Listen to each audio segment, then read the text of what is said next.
شفا کے ساتھ وحاج نکاح کرنے کے لیے گھر سے نکل چکا ہوتا ہے، کیونکہ اس کی ماں نے اسے کہا ہے کہ بیٹا آپ جا کر نکاح کر لو، اور میں نے شیریں کو سمجھا دیا ہے۔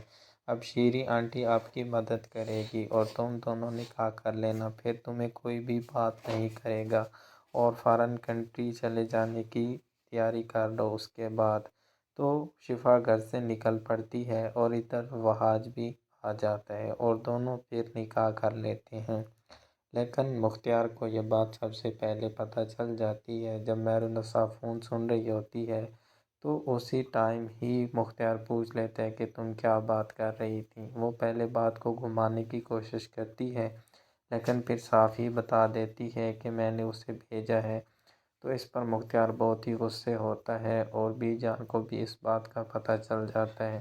اس پر مختار کہتا ہے کہ مہرالنساء تم اس قسم کی بے وقوفی کیسے کر سکتی ہو کہ اب تم نے اسے شفا کے پاس بھیج دیا نکاح کرنے کے لیے۔ یہ سب کچھ کیا چل رہا ہے؟ تم کس قدر احمق ہو، میں نے تو تمہیں سمجھدار سمجھا اور تمہارے ساتھ ساری باتیں شیئر کی۔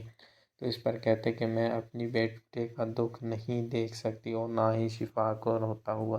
ورشا ایک اچھی لڑکی نہیں ہے اور میں کبھی بھی نہیں چاہوں گی کہ اپنے بیٹے کے لیے اسے بہو بنا کر اس گھر میں لے کر آؤں۔ مختار کہتا ہے کہ تم نے میری عزت کا جنازہ نکال دیا ہے، چلو اب تو تمہارا وحاج خوش رہے گا اس شفا کے ساتھ اور دونوں موج مستی کریں گے، لیکن اب بھی میں یہ نکاح نہیں ہونے دوں گا۔ اور اب تم سچ سچ بتاؤ کہ وحاج اور شفا کہاں پر ہیں؟ کیا انہوں نے نکاح کر لیا ہے یا کیا سچویشن ہے؟ تم مجھے بتاؤ وہ کہاں ہیں۔ تو مہرالنساء کہتی کہ میں نہیں جانتی کہ وحاج شفا کو کہاں لے کر گیا ہے۔ تو اس پر وہ بہت ہی غصے ہوتا ہے اور کہتے کہ بتاؤ۔ کہتی کہ میں اگر جانتی بھی ہوتی تو نہیں بتاتی کہ وہ کہاں پر ہے۔ ادھر اس کے باپ کو بھی پتہ چل چکا ہوتا ہے کہ شفا اور وحاج دونوں نے نکاح کر لیا ہے۔ تو اس پر وہ بہت ہی غصہ کرتے ہیں اور وہ مختار کو کہتے ہیں کہ کیا تم سے اپنا بیٹا نہیں سنبھالا جا رہا، اور اب ان دونوں نے نکاح کر لیا، اب تم کیا کرو گے؟ یہ تو بچے ہماری سوچ سے بھی آگے نکل گئے ہیں اور ان دونوں نے ہماری عزت کا کوئی خیال نہیں رکھتا۔ بہتر ہے کہ ہم دونوں کو گھر سے نکال ہی دیں اور تم بھی ان سے کوئی تعلق نہ رکھو اور میں بھی ان سے کوئی تعلق نہیں رکھتا۔